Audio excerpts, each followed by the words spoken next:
कैसे एक कंपनी जिसका टीवी भारत के हर एक घर में हुआ करता था वो आज इंडियन मार्केट से गायब हो चुकी है।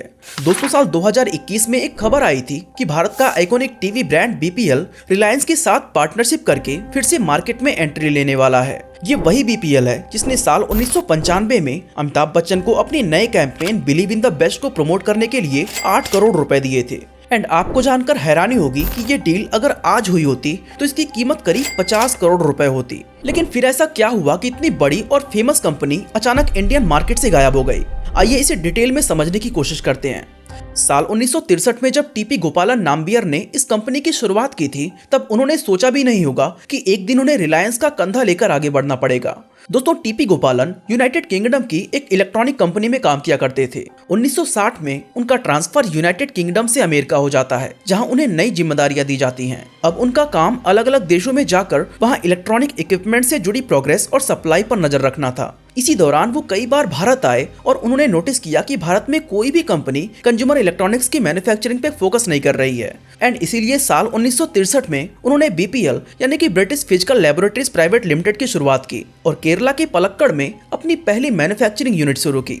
अब क्योंकि इसे यूके की company British physical laboratories instrument limited से टेक्निकल और फाइनेंशियल सपोर्ट मिल रहा था, इसीलिए उन्होंने अपनी कंपनी का नाम भी इसी से मिलता जुलता रखा हुआ था। बीपीएल ने सबसे पहले हर्मेटिक सील्ड मीटर नाम का एक प्रेसिजन प्रोडक्ट बनाया जो कि भारत इलेक्ट्रॉनिक्स को बेचा जाता था और इसी कंपनी के थ्रू ये इंडियन आर्मी को डिलीवर किया जाता था। इनिशियल सक्सेस के बाद बीपीएल ने मेडिकल प्रोडक्ट्स की फील्ड में एंट्री ली और इलेक्ट्रोकार्डियोग्राफ और पेशेंट मॉनिटरिंग सिस्टम की मैन्युफैक्चरिंग शुरू कर दी। इससे बीपीएल ने इंडियन मार्केट में अपनी प्रेजेंस एस्टैब्लिश कर ली थी। आपको बता दें, इन्होंने मेडिकल प्रोडक्ट्स को बनाने के लिए जापानीज कंपनीज फुकुडा इलेक्ट्रिक और निहोन कोडैन कोग्यो से कोलैबोरेशन किया हुआ था। इसके साथ ही उन्होंने यूके की कंपनी गेस्टेटनर के साथ मिलकर पेपर कॉपियर्स बनाना भी शुरू कर दिया था। एक्चुअली उस समय तक कोई भी विदेशी कंपनी बिना भारत के कंपनी से कोलैबोरेट किए भारत के मार्केट में एंट्री नहीं ले सकती थी। एंड यही कारण है कि इतनी सारी कंपनीज बीपीएल के साथ कोलैबोरेट करना चाह रही थी।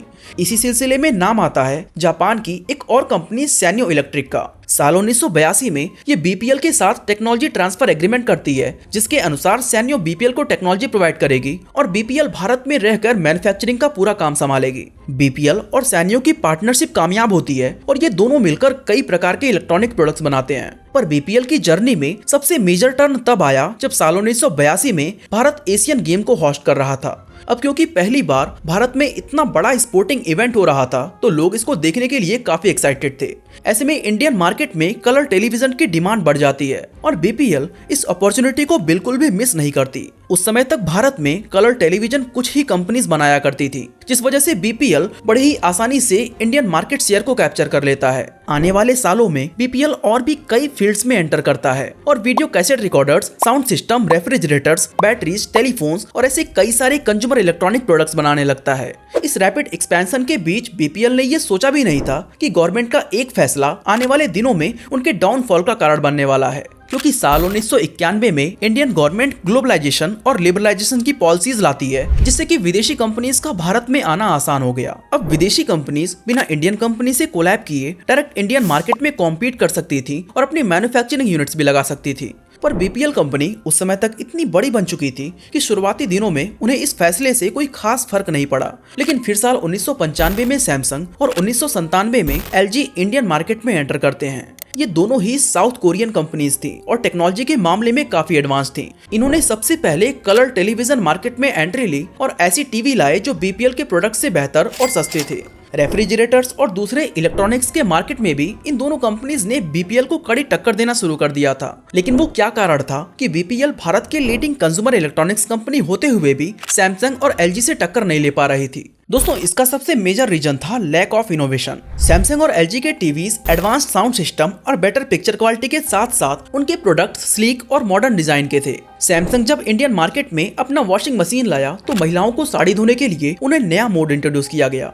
इसी तरह एलजी के टीवी रिमोट्स में म्यूट का ऑप्शन हुआ करता था, जो बीपीएल ने तब तक सोचा भी नहीं था। दूसरा पॉइंट था प्रोडक्ट्स की अफोर्डेबिलिटी, जिसमें बीपीएल इन दोनों कंपनीज से काफी पीछे था। इसका मेन रीजन ये था कि बीपीएल अपना सारा काम खुद करता था, जबकि फॉरेन कंपनीज उसे आउटसोर्स कर रही थी। जहां बीपीएल प्रोडक्ट की टेक्नोलॉजी पर रिसर्च से लेकर उसका डेवलपमेंट और मैन्युफैक्चरिंग सब खुद ही कर रहा था, वहीं सैमसंग और एलजी जैसे ब्रांड्स सिर्फ टेक्नोलॉजी डेवलपमेंट का काम किया करते थे। बाकी मैन्युफैक्चरिंग का सारा काम वो चाइना को देते थे और वहां से प्रोडक्ट्स को इंपोर्ट करके इन्हें इंडियन मार्केट में बेचा जाता था। इससे उनके प्रोडक्ट्स भी सस्ते होते थे और वो खुद के लिए एक हाई मार्जिन भी जनरेट कर पाते थे।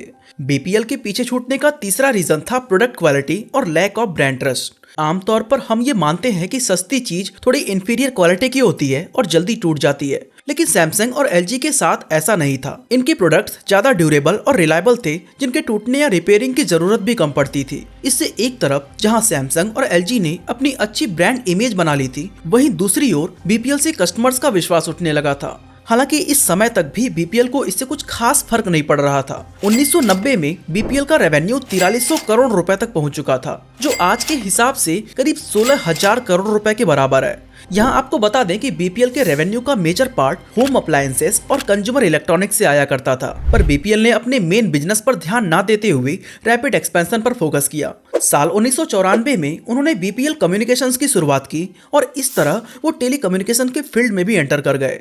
इससे हुआ ये कि जो उनकी स्ट्रॉन्ग फील्ड थी, उनमें उनके कॉम्पिटिटर्स उनसे आगे निकल गए, जिससे बीपीएल के हाथ से मार्केट शेयर खत्म होने लगा। यहाँ आपको ये भी जानना जरूरी है कि बीपीएल का ये रैपिड एक्सपेंशन हैवी लोन के द्वारा फ्यूल किया जा रहा था। उन्हें मैन्युफैक्चरिंग फैसिलिटीज स्टैब्लिश करने, मार्केटिंग कैंपेन चलाने और 9,000 से भी ज्यादा एम्प्लॉयज की सैलरीज देने के लिए बहुत ज्यादा पैसों की जरूरत थी।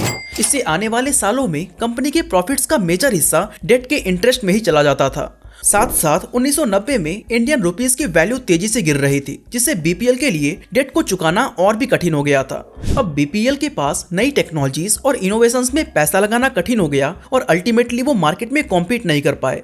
हैवी डेट के साथ साथ बीपीएल अपनी वर्किंग कैपिटल को मैनेज करने में भी नाकामयाब हो रहा था। दोस्तों, बिजनेस चाहे जो भी हो, वो अपने सप्लायर्स का टाइमली पेमेंट तभी कर सकता है जब उसके कस्टमर से लगातार पैसा आता रहे। लेकिन बीपीएल के केस में इस तरह की कई इरेगुलरिटीज देखने को मिली। सन 2000 में जब टीपी गोपालन रिटायर हुए, तो उसके बाद इस कंपनी की टॉप लीडरशिप पूरी तरह खत्म हो गई। एक के बाद एक सीईओ चेंज होने लगे, जो अपने नए विजन के साथ आकर कंपनी को एक नए रास्ते पर ढकेलते गए। साल 2005 में तो बीपीएल के सीईओ और सीएफओ के बीच कंपनी की फाइनेंशियल मिसमैनेजमेंट और अकाउंटेबिलिटी को लेकर पब्लिक डिस्प्यूट भी देखने को मिले थे। इसके एक साल पीछे चले तो साल 2004 में इस कंपनी के हिस्ट्री की सबसे बड़ी कंट्रोवर्सी निकलकर सामने आती है। दरअसल साल 1991 में टीपी गोपालन की बेटी अंजू की शादी राजीव चंद्रशेखर से होती है। साल 1994 में बीपीएल ग्रुप राजीव चंद्रशेखर के साथ मिलकर बीपीएल मोबाइल की शुरुआत करता है। इसमें राजीव चंद्रशेखर को 64% स्टेक्स दिए गए थे, जिनकी कीमत 100 करोड़ रुपए से भी ज्यादा थी। लेकिन इसके साथ टीपी गोपालन ने उनके सामने ये शर्त रखी थी कि वो उनसे पूछे बिना कभी ये स्टेक्स नहीं बेचेंगे। लेकिन अगले ही साल राजीव चंद्रशेखर इस शर्त को नजरअंदाज करते हुए अपने स्टेक्स को बेच देते हैं और उस पैसों से अपनी नई कंपनी शुरू कर लेते हैं। इस पर टीपी गोपालन अपने ही दामाद के खिलाफ कंपनी लॉ बोर्ड चले जाते हैं, जहां बीपीएल को अपना मार्केट शेयर बचाने के लिए पूरा फोकस डेवलपमेंट और इनोवेशन में लगाना चाहिए था। वहां पूरी मैनेजमेंट कोर्ट के चक्कर काट रही थी। एक लंबी कानूनी लड़ाई के बाद जब कोई भी फैसला नहीं निकला, तब टीपी गोपालन के बेटे और बीपीएल ग्रुप के नए सीईओ अजीत नाम्बियार ने out of the court settlement करके इस केस को खत्म कर दिया। दोस्तों, बीपीएल के फॉल का एक बड़ा रीजन उनके इनएडिक्वेट डिस्ट्रीब्यूशन नेटवर्क का भी था। अपने शुरुआती दिनों में बीपीएल ने बड़ी बड़ी सिटीज में कंज्यूमर्स तक पहुंच बनाई और अपनी अच्छी खासी सेल्स भी की, पर वो छोटी सिटीज और रूरल एरियाज तक अपना डिस्ट्रीब्यूशन नेटवर्क प्रॉपर तरीके से एस्टैब्लिश नहीं कर सके, जिससे कंपनी पोटेंशियल कस्टमर्स तक नहीं पहुंच सकी और अपना मार्केट शेयर भी नहीं बढ़ा सकी। दोस्तों, बीपीएल की शुरुआत ही यूनाइटेड किंगडम की कंपनी से फाइनेंशियल और टेक्निकल हेल्प लेकर हुई थी। बीपीएल ने ग्रोथ भी खूब की और भारत की सबसे बड़ी कंज्यूमर इलेक्ट्रॉनिक्स और टेलीकम्युनिकेशन कंपनी भी बनी, लेकिन उन्होंने विदेशी कंपनीज पर अपनी रिलायबिलिटी कभी भी कम नहीं की। इससे उनके मैन्युफैक्चरिंग कैपेसिटी पर डायरेक्ट असर हुआ और ये भी उनके डाउनफॉल की एक अहम कड़ी थी। बीपीएल ने साल 2005 में 35 करोड़ तो साल 2006 में करीब 14 करोड़ रुपए का लॉस किया था। इसके बाद से ये कंपनी प्रॉफिट कम और लॉस ज्यादा करती गई और आने वाले सालों में उन्हें और भी बड़े बड़े लॉसेस होते गए। 2007 में बीपीएल और सैन्यो के बीच का कोलैबोरेशन खत्म हो गया और बीपीएल ने कंज्यूमर इलेक्ट्रॉनिक्स से किनारा कर लिया। आज की कंडीशन ये है कि बीपीएल मेजॉरली हेल्थ इक्विपमेंट की वजह से मार्केट में एग्जिस्ट करती है और आपको रेयरली इसके कुछ इलेक्ट्रॉनिक्स इक्विपमेंट भी मिल जाएंगे। बाकी दोस्तों, आपको क्या लगता है, क्या बीपीएल आने वाले समय में फिर से इंडियन मार्केट में जगह बना पाएगी या नहीं? अपनी राय हमें कमेंट करके जरूर बताएं। बाकी आज के लिए बस इतना ही।